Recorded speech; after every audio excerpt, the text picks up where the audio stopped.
Namaste.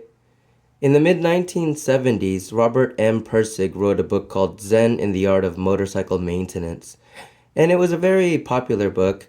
Even now, people on their spiritual journey are still reading it, picking it up. And one of the mysterious and mind boggling things about it is it never really mentions Zen, which the secret is that's the way it should be. Because things that are ineffable, that only you can directly experience without words, those are beyond names, forms, concepts, constructs, even of thought. And, it's so dangerous to get stuck and caught up, our egos or our body mind, to get caught up in like, I am this, I am that, I believe in this, I follow this. There's a Zen saying, if you see a Buddha on the side of the road, kill the Buddha. And what that means is, for example, there's so many people who think they've reached some state of enlightenment, nirvana, satori, moksha in Hinduism, Gyani, which is knowledge, also Hinduism. And, maybe people have, but do we have to really boast and talk about it and attach to it? And I think that's what Zen and the Art of Motorcycle Maintenance kind of reminds us. You don't really have to talk about these things that are beyond words, and just you live it and you do it. All right? So just like Yoda says, do or do not. There is no try. There is no trying to be at peace when we are already our natural Buddha nature or at peace. It's just through ignorance or avidya, we don't realize it. Imagine shining or polishing a mirror that is reflected everywhere, reflecting like Indra's net, or reflecting our true nature, every little point in this giant cosmos. And it's hard to really describe some things. But anyways, here we are. This is a bonsai that is a trident maple or a toukaede. And I grew this from a cutting about maybe 5 years ago. I lose track of time now. And this bonsai is, I've been pruning it in the last few days because it's just about to leaf out, really. And I thought about pruning it on camera, but I was afraid that, it was going to leaf out.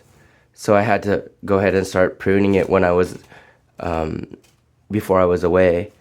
And yeah, this is a really cool trident maple. And this is called a sacrifice branch or a leader.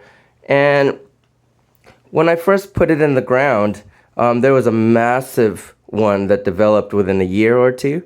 And then I cut it back. And it's no problem at all to cut it back. Sometimes you might have to cut it in stages. And I put it in a pot, I think last year.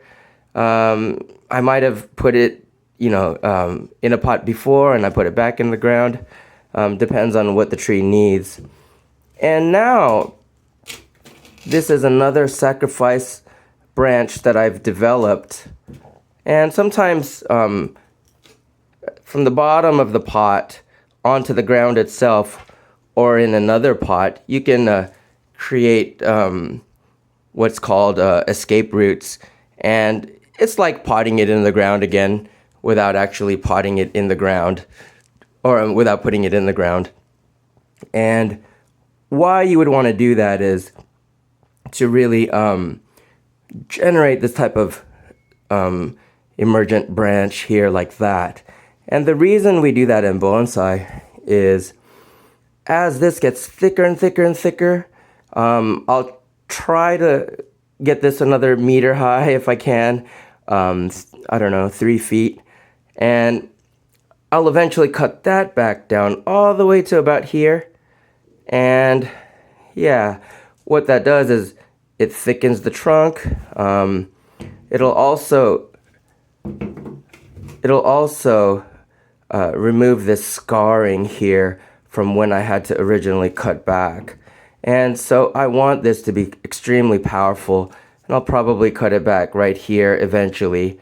Maybe, I'm not even sure. Sometimes I like to just watch and see where the form and the shape takes me. I know a lot of people, they focus on the nebari, or creating the nice root spreading out. Nebari, ne means root in Japanese, and bari I think is like hari, which means needles. So they look like spread out needles, and a lot of people focus on that and then chop back and grow, which is fine. But I found that you could just rotate the tree every once in a while in the ground or in a pot. And the nebari, I haven't had a problem with developing later. Another thing that people say typically is to work on your lower branching.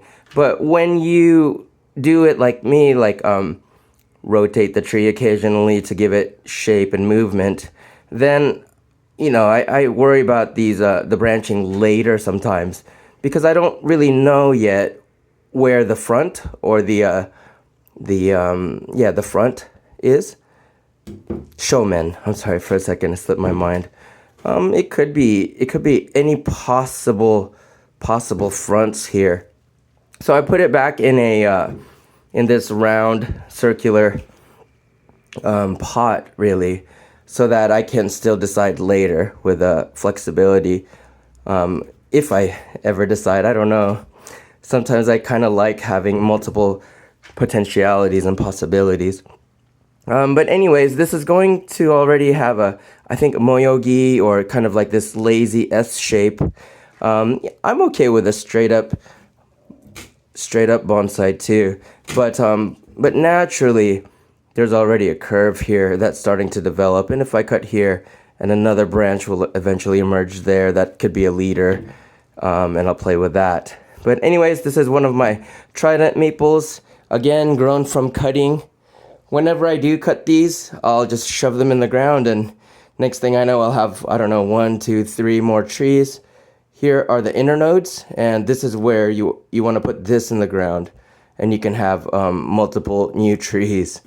And good luck with your bonsai if you do decide to do bonsai yourself.